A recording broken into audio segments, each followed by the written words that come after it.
얼핏 보기에는 우리가 욥의 상태가 재기불능의 상태 같지만 욥은 결국 나중에 재기하게 된다는 것을 우리는 이미 알고 있습니다. 따라서 재기불능이라고 오늘 말씀의 제목이 붙여져 있지만 이 재기불능이라고 말하는 나아마 사람 소발이 실제로는 재기불능이 되어져 이 욥기 20장 이후에 이제 사라져 버립니다. 오늘 20장 본문은 소발이라는 욥의 친구의 두 번째 말인데 20장 이후에는 다른 친구들은 다시 한 번씩 나오지만 소발이란 친구는 20장으로 끝입니다. 사라져 버립니다. 재기불능이란 말은 소발에게 해당된다라는 그런 마음을 가져봅니다. 소발은 이미 욥에 대한 재기를 바라는 마음이 아닙니다.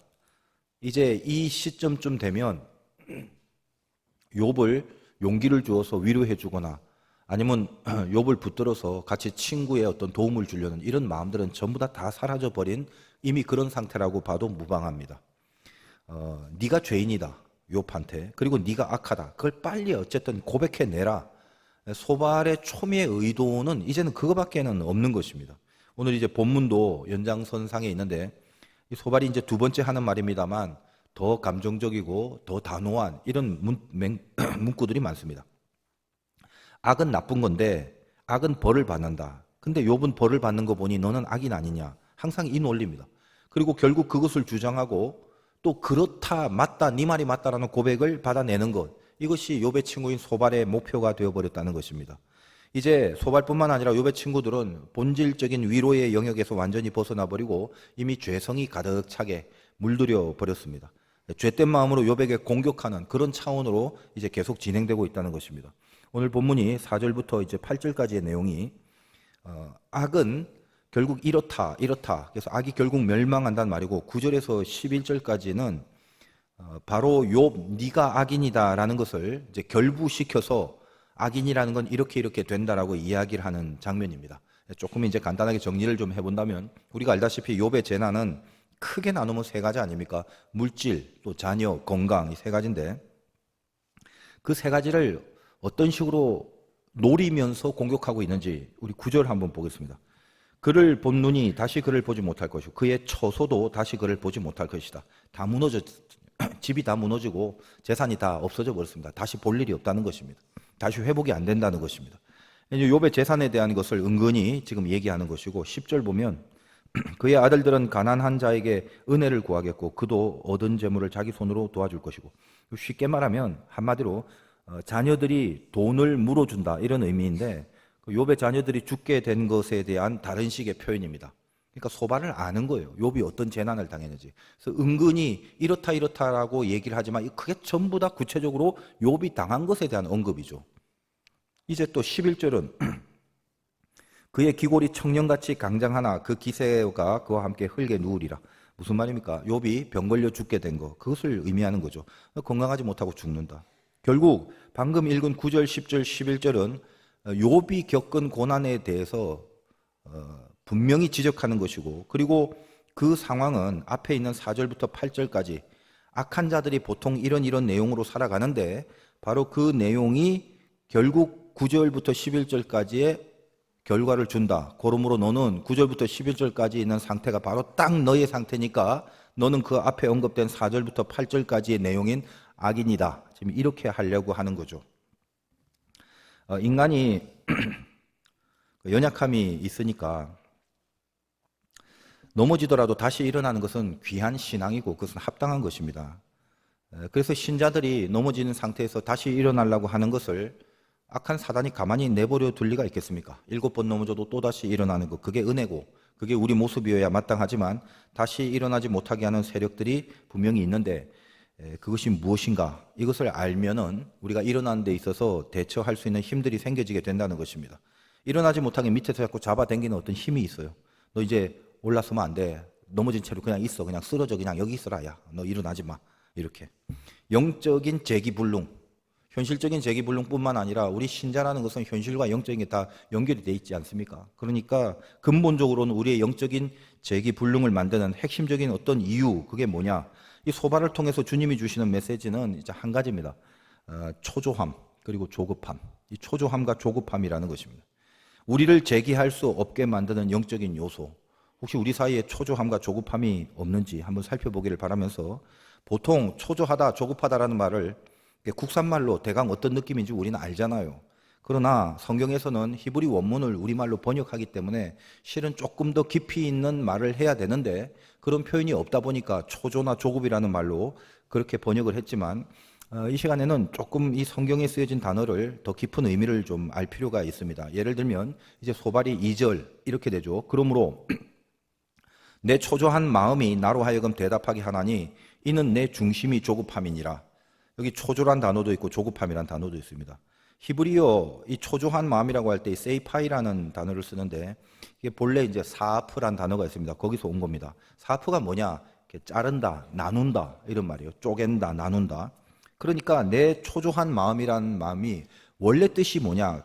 원래 의도가 내 생각이, 이때 이제 마음은 생각이란 뜻이거든요. 히브리 말로는 생각이 자꾸 이렇게 잘라져 나간다는 거죠. 하나인데 두 개가 되고, 두 개인데 네 개가 되고, 네 개가 여덟 개 되고. 그 생각이 자꾸 많아지는 거예요. 무게 중심이 사라져 버리니까 자꾸 생각이 쪼개지니까 하나로 균형을 잡지 못하고 자꾸 흔들리고 가벼워지는 거죠. 그러니까 견디지 못하게 된다는 것입니다. 인간이라는 것이 어떤 에너지를 응축하려면 뭔가 초점이 모여지고 본질이나 중심이 굳건해야지 흔들리지 않게 마련인데, 이게 지금 초조하니까 사하프가 되니까 자꾸 흐트러져요. 자꾸 갈라져요. 조각이 나버린다는 거죠. 우리도 마찬가지입니다. 어떤 문제 앞에 고민이 생길 것 아닙니까? 우리는 생각을 해야 되니까. 근데 만약에 이 고민이 기도의 자리로 가서 기도를 하는 고민이 된다면 문제가 뭔지 하나님의 뜻 가운데 붙들릴 수 있는 기회가 있는데, 기도하는 고민이 안 되고 그냥 고민만 하게 되면 어떤 문제에 봉착할 때 점점점 생각이 많아지는 걸 경험하게 됩니다. 이렇게 할까 저렇게 할까 어떻게 할까, 처음엔 한 두어 가지 정도 생각을 하다가 자꾸만 생각이 잘라져 나가는 거죠. 사하프 사하프 사하프.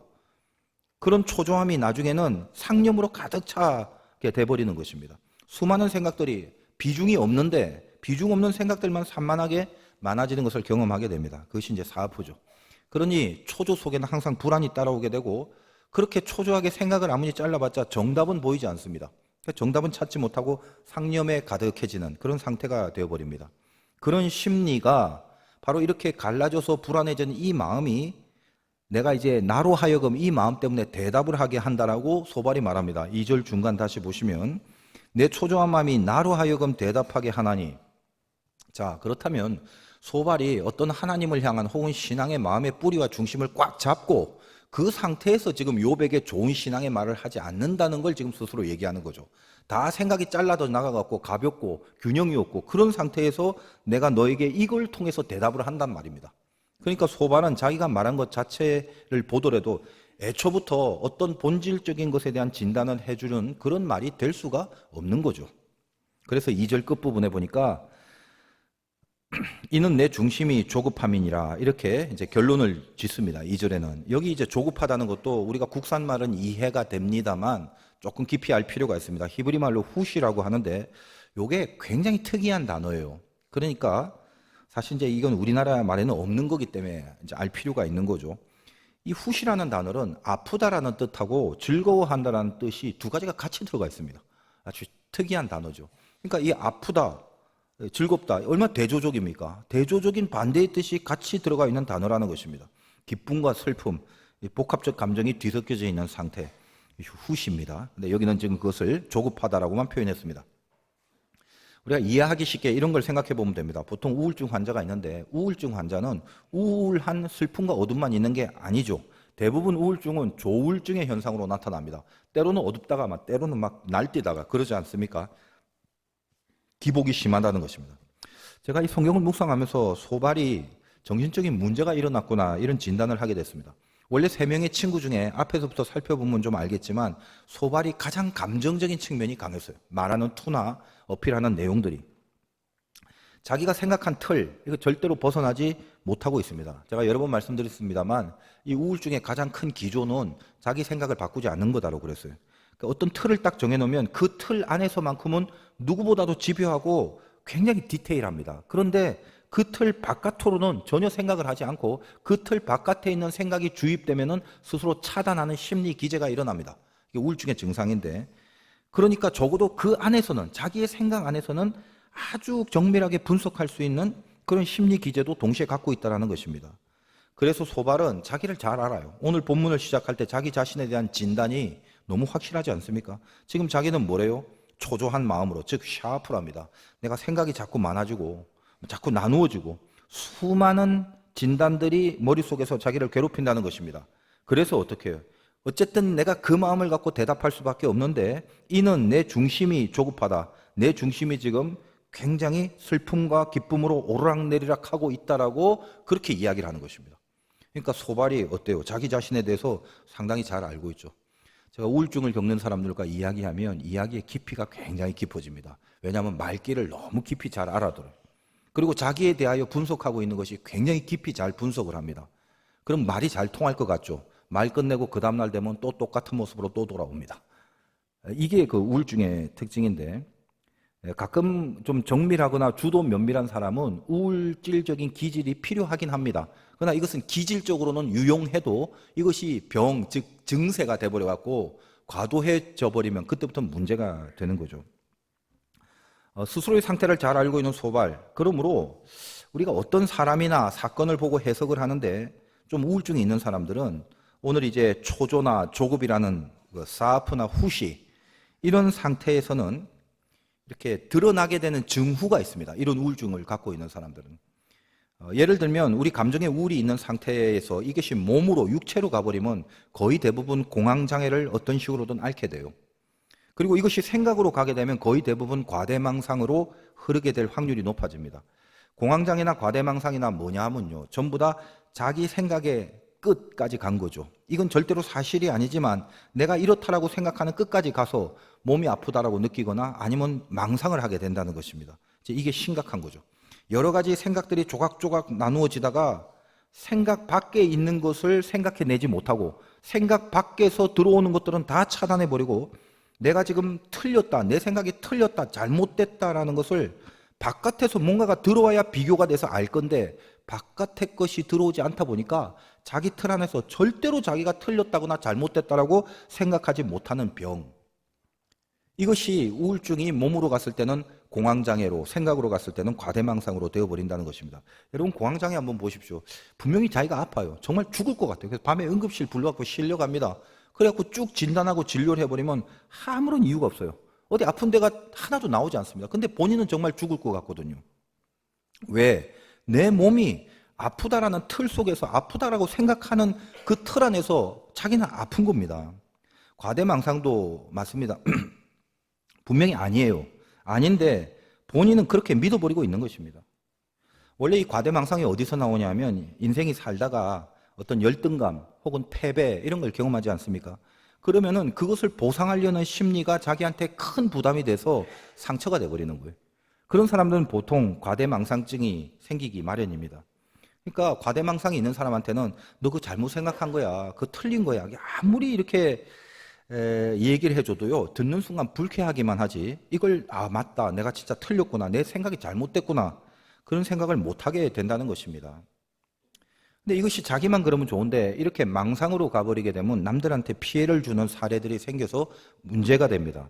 실제로 벌어진 일 중에 어떤 사람이 사업에 실패해서 그 실패의 좌절감으로 데미지를 입었어요. 그래서 망상이 생긴 겁니다. 어떤 망상이냐?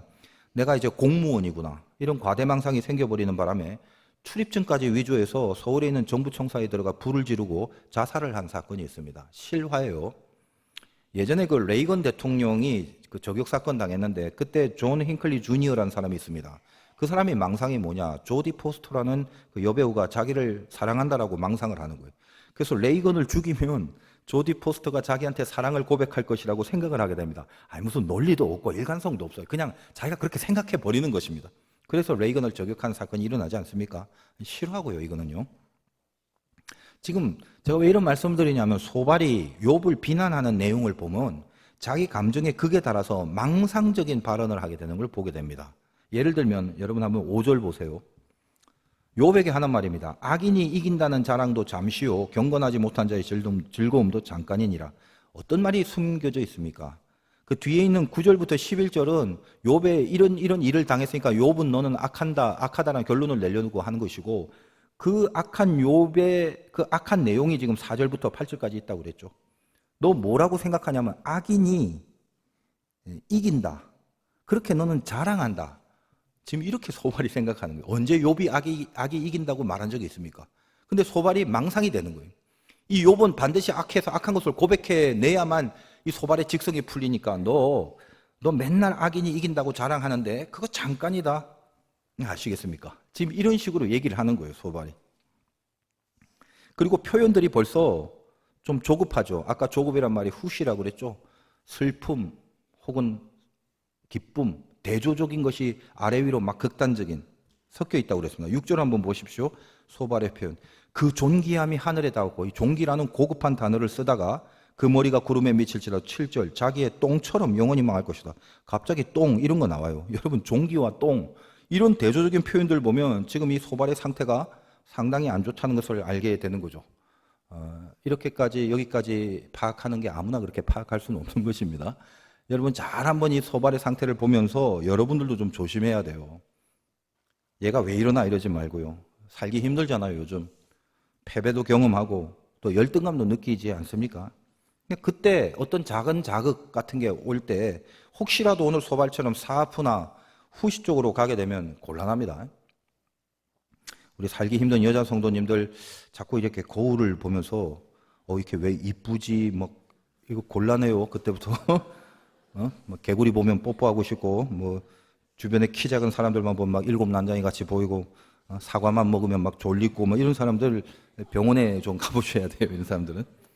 오늘 소발도 한번 보십시오. 3절 보세요. 내가 나를 부끄럽게 하는 책망을 들었으므로 나의 슬기로운 마음이 나로 하여금 대답하게 하는구나. 이게 참 웃긴 말 아닙니까? 책망을 들었으면 뭔지 점검을 해봐야 되는데 나의 슬기로운 마음이 내가 얼마나 똑똑한지 나의 이 똑똑함이 나로 하여금 도대체 답을 안 하면 안 하게끔 만드는 거구나. 나는 이 정도로 슬기롭고 똑똑한 사람이야. 지금 이런 표현이잖아요. 뭐죠? 망상이죠, 망상 지금. 나는 너무너무 슬기로워서 도무지 가만히 있을 수 없다라는 거죠. 지금 이 소발 상태 심각합니다. 그래서 일단 20절 이후로 이제 소발은 끝났어요. 안 나와요, 성경에.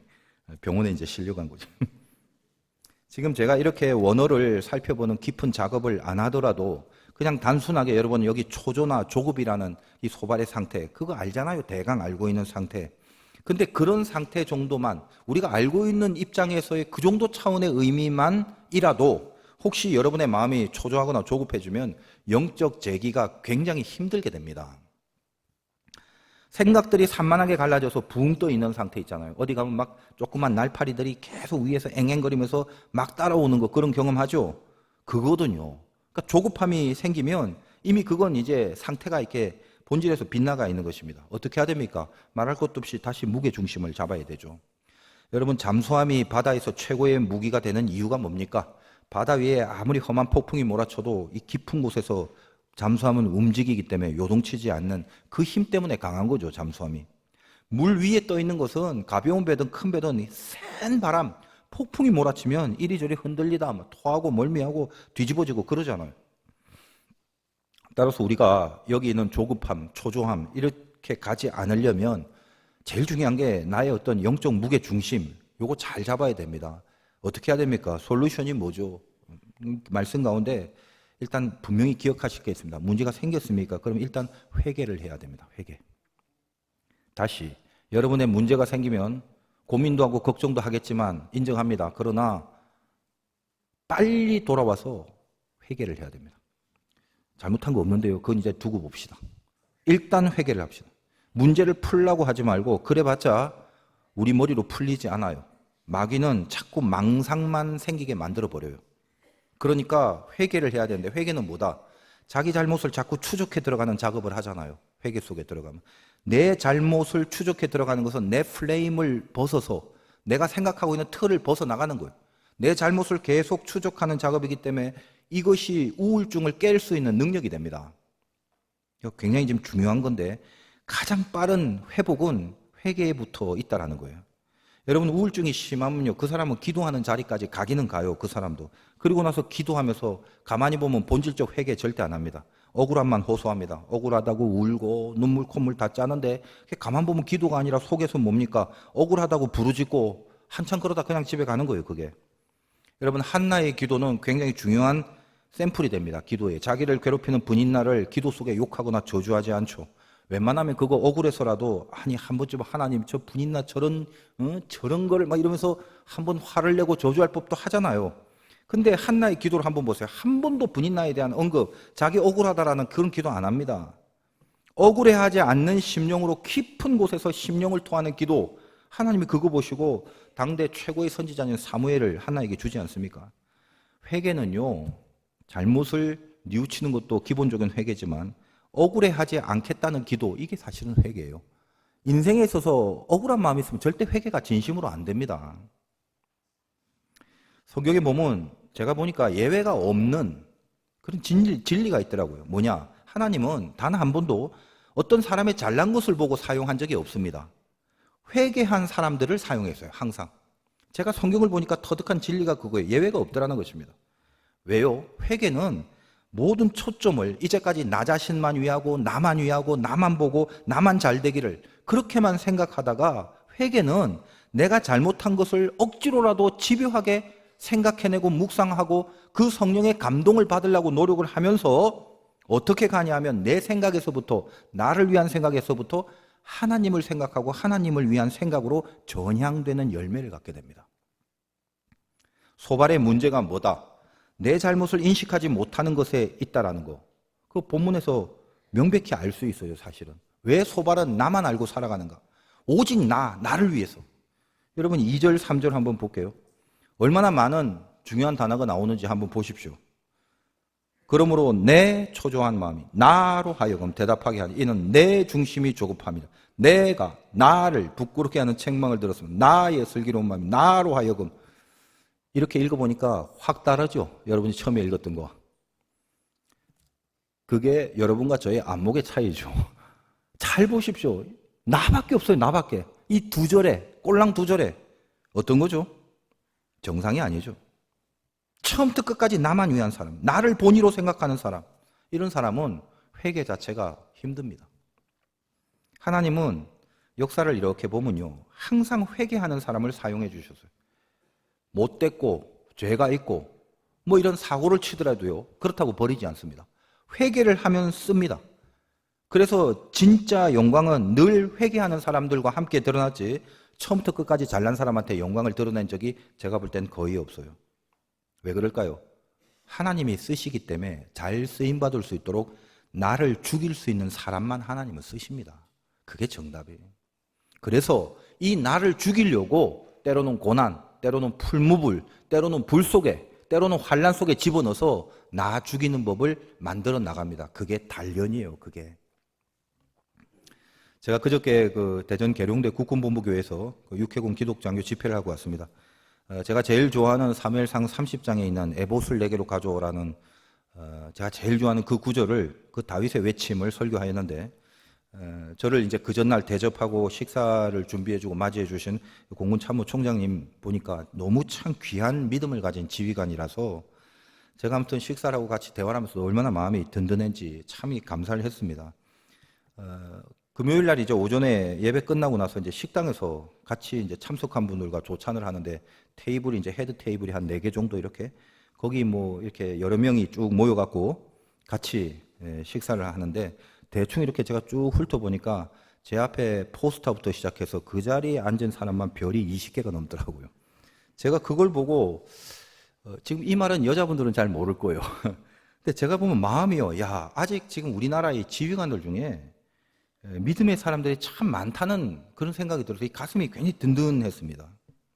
제가 생각을 해본 거예요. 이 나라와 이 민족을 위한답시고 얼마나 많은 정치인들이 매스컴에서 떠들어대고 있는 시국입니까? 그런데 실제로 만약에 진짜 전쟁이라도 한다면 여러분 정치인들 전쟁 안 나갑니다. 군인이 나가죠. 정치인들 중에 누가 한 명 총 들고 나갈 사람이 어디 있습니까? 다 현장에서는 목숨 바쳐서 군인이 뛰지 않습니까? 그래서 제가 설교를 하면서 이 나라 지킬 수 있는 진정한 사람들은 여러분들 뿐이라고. 만약에 전쟁이 나면 진짜로 이 나라를 위해서 총 들고 나갈 수 있는 그 최전방에 설 수 있는 사람들 다 여기 있는 여러분들이라고. 그렇게 제가 가슴 뜨겁게 말하면서 제가 제일 좋아하는 지금 여러분의 그 군복 안에 하나님의 영적인 에봇이 입혀지길 바란다는 그런 메시지를 전했어요.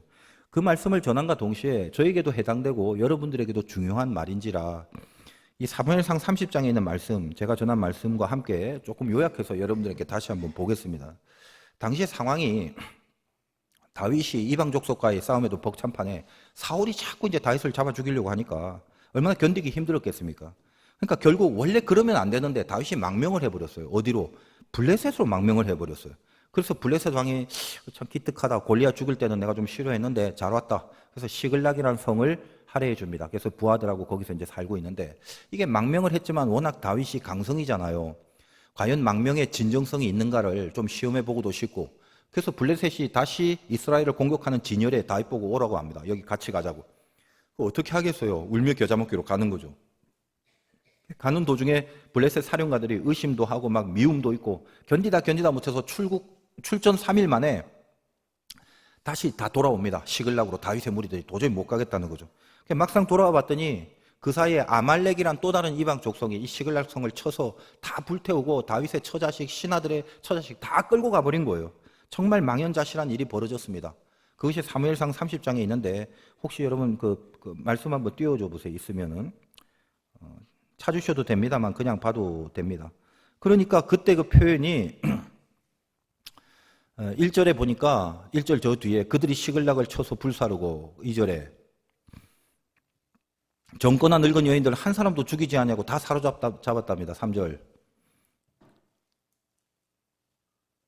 다윗과 그의 사람들이 보니까 다 또 사로잡혔답니다. 4절 그러니까 어떻습니까 상황이.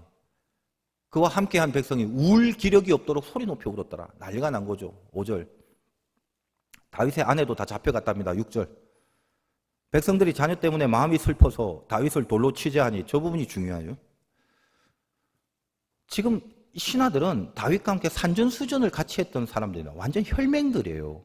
근데 너무 기가 막히죠. 울 기력조차 없는 정도로 그렇게 울고 나서 이 모든 것이 다 다윗 때문이라고 원래 그런 마음을 가졌기야 했겠습니까?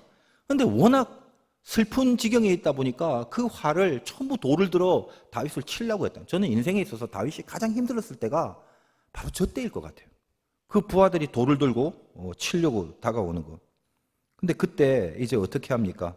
다윗의 아주 귀한 영적 교훈이 있는데 뭐냐면 다윗은요 이걸 기가 막히게 제가 성경을 보니까 이것 때문에 다윗이 늘 하나님 앞에 붙들리는데 그게 뭐냐면 돌이킴의 즉각성입니다. 어떤 지적을 받았을 때 내가 틀렸다라고 생각했을 때 계속 질질 빼고 핑계대고 합리화하고 이런 인터벌이 길지 않아요. 다윗은 비록 흉측한 죄를 저질러도 선지자의 지적을 받으면 바로 엎드려 버립니다. 지금 이것도 마찬가지예요. 영적으로 고난이 왔습니다. 현실적 고난이 왔어요. 부하들이 다 죽이려고 해요. 그런데 하나님을 힘입고 용기를 내었더라. 말씀 한번 보세요. 다윗이 크게 다급하였으나 다급했죠. 그의 하나님의 여호와를 힘입고 용기를 얻었더라. 다급함과 용기를 얻은 사이가 인터벌이 별로 없어요. 이거 굉장한 거죠. 그러면 이제 뭘 해야 되겠습니까? 저런 상황에서 힘은 얻었으니까 이제 아말렉을 쫓아가서 다시 좀 뺏어와야 되겠는데 그러면 어떻게 해야 되겠습니까? 뭔가 필요한 게 있겠죠. 그런데 힘을 얻고 나서 그 다음에 다윗이 외친 외침이 그 다음 절 한번 보세요. 다윗이 아히멜렉의 아들 제사장 아비아달에게 이르되 원하건대 제가 저기를 제일 좋아하는 말씀이거든요. 항상 뭐라고 얘기합니까? 에봇을 내게로 가져오라. 이 에봇은 제사장이 입는 옷이에요. 구체적으로 설명하면 좀 길지만 간단하게 그렇게만 아시면 됩니다. 지금 다윗이 에봇을 입을 때입니까? 제사장의 옷을? 지금 다윗은 어떻게든 그나마 용기를 얻었더라면 간신히 근근이라도 나에게 군복을 갖고 와라. 나에게 왕의 제복을 갖고 와라. 나에게 창을 갖고 와라. 칼을 갖고 와라. 말과 병거를 갖고 와라. 뭐 이렇게라도 외쳐야 제일 어울릴 법한데 뭐라고 하냐면 에봇을 내게로 가져오랍니다.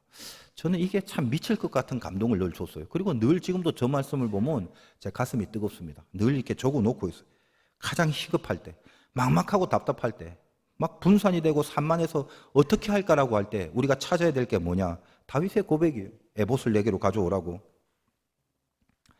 다윗은 결국은 자기가 누군지를 먼저 붙들게 되는 것입니다. 가장 큰 위기 상황에서. 이제껏 내가 이렇게 살아왔던 것을 이 에봇을 내게로 가져오라는 고백 속에 저 뿌리에 있는 영성이 뭐냐면 회개고 돌이킴입니다. 내가 아무리 힘들어도 내가 하나님의 자녀고 하나님의 제사장인데 아무리 힘들어도 내가 블레셋에 도망을 갔다? 이 말이 안 되는 내가 지금 누군데 이 짓을 했던가를 뼈저리게 느끼는 것입니다. 이 시글락이란 참혹한 이 상황을 앞두고 이 원인이 뭔지 어떻게 하지 이게 극복이 되고 어떻게 하지 아말렉을 잡아서 이걸 회복시키고 지금 이런 고민으로 머리가 조급하거나 초조한 게 아닙니다. 뭘 봤다고요? 내가 누군가. 이 문제에 대해서 내가 철저하게 돌이켜야 될까 뭔가 그걸 본 것입니다. 왜 내가 블레셋으로 가고야 말았던가. 그것이 에봇을 내게로 가져오라는 고백 속에 들어가 있는 다윗의 진실한 신앙의 심령이었다는 것입니다. 초조하고 조급해졌죠. 물론. 그러니까 천길만길 상념들이 왜 안 만하겠습니까?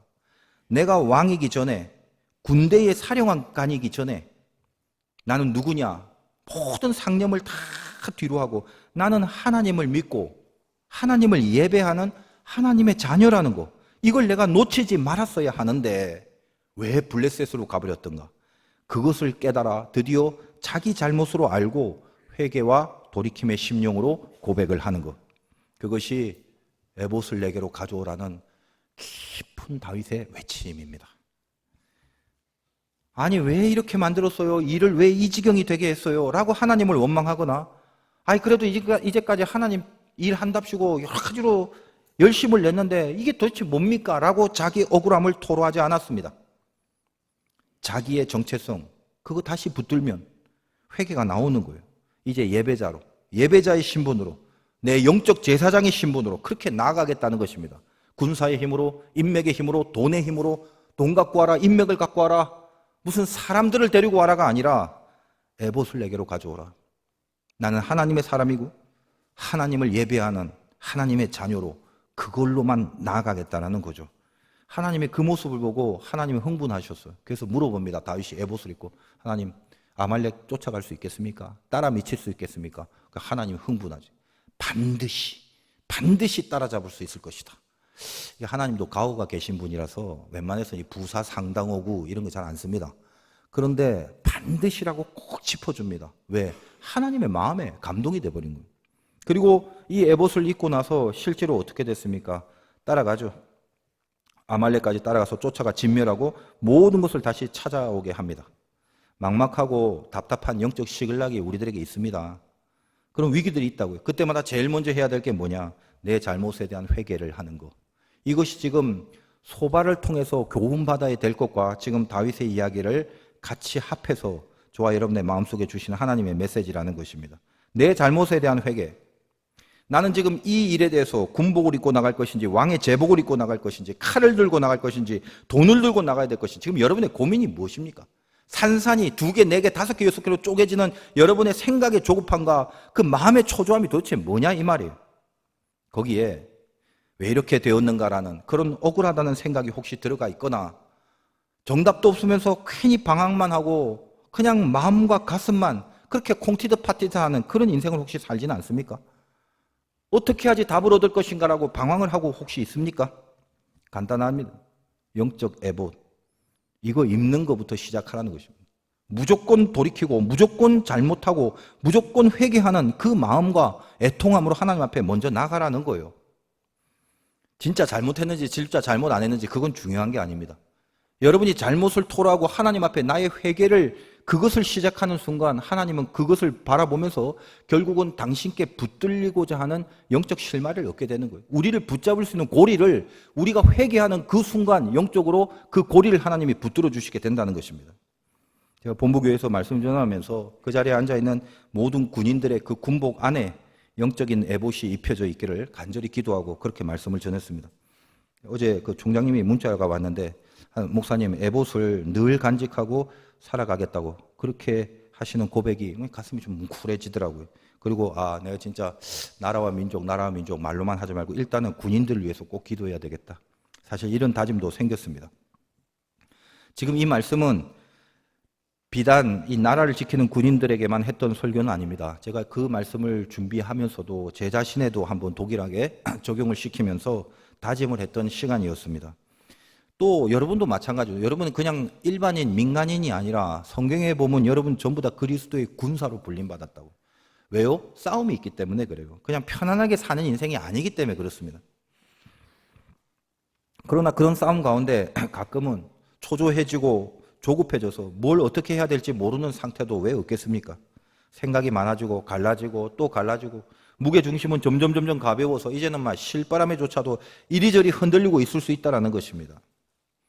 그때 여러분은 어떻게 해야 되겠습니까? 여러분의 에봇은 무엇이고 여러분의 돌이킴이 어떻게 하나님 앞에 나아가서 그 회개의 자리로 가야 되겠습니까? 설교할 때마다 저는 이 가운을 이제 입습니다. 여기 스토리라는 것은 소의 멍에를 상징합니다. 이제는 종의 인생을 살아간다는 것입니다. 소의 멍에처럼 매여서 내 마음대로 사는 게 아니라 주님께 묶여서 주님의 마음대로 살려고 자기를 쳐서 복종시키는 이 멍에를 메고 사는 것을 말합니다. 머리 뒤에 양쪽 어깨로 이렇게 드리워진 가운과 스토를 보면서 항상 앉아있을 때마다 이렇게 보지 않습니까? 오늘도 주님께 매인 하나님 앞에 붙들린 그 말씀을 선포하게 해달라고 그렇게 기도가 절로 나옵니다. 종종 저에게 안수 보좌를 부탁하는 종들이 있죠. 높으신 분들 몇 명과 연회에 가면은 이제 자기가 부탁하는 목사님 한 대여섯 명 이렇게 모여서 그 안수 받을 목사님 머리 위에 손을 얹고 안수를 함으로써 목사의 직분을 갖게 됩니다. 안수할 때 머리는 하나인데 손이 여러 개가 들어가니까 그 찰나지만 손이 막 겹치기도 하고 누구 손이 먼저 올라가야 되는지 헷갈릴 때도 있고 제가 해보니까 그렇더라고요. 저는 사실 처음부터 안수 보좌할 때 좀 어색할지는 모르겠습니다만 머리에 손을 얹지 않고 항상 그 어깨에 손을 얹고 기도를 해줬습니다. 폼은 좀 어색할 수는 있어도 제 속에는 오히려 큰 진심이 묻어 나왔습니다. 모양새가 어떨지 모르겠어요. 전부 다 머리에 손을 대는데 저 혼자 어깨에만 대니까. 근데 그 순간만큼은 진짜 진심으로 간절하게 기도합니다. 하나님, 이 종이 머리 쓰는 종이 되지 않게 하시고 주님처럼 어깨로 감당하는 종이 되게 해달라고 그렇게 진심으로 기도를 해왔습니다. 어깨로 감당한다는 것은 주님이 십자가를 지고 가면서 억울해하지 않고 갔던 그 길을 따라간다는 거예요. 종으로 살겠다고 했잖아요. 이걸 입은 사람들. 이 멍에를 매겠다고 안수 끝나니까 꽃다발도 받고 사진도 찍고 축하하면서 난리더라고요. 그렇게 종 됐다고 그렇게 좋다고 됐으면 종같이 살아야지 종놈이 왜 그렇게 말이 많습니까? 십자가를 어깨로 지고 자기 십자가를 지고 나를 따르려고 하시는 주님 앞에 그 길을 그렇게 신나게 그렇게 축하받으면서 그렇게 됐으면 묵묵히 가는 거 그러려고 이 가운 입은 거 아닙니까? 목사들의 입은 가운과 스토레는 그런 의미가 있습니다.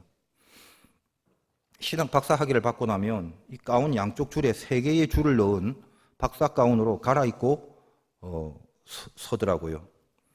제가 박사 학위를 받고 나서 같이 공부한 사람들 중에 이 박사 학위 가운을 맞춘다고 단체로 이렇게 주문하시는 분들도 있었습니다.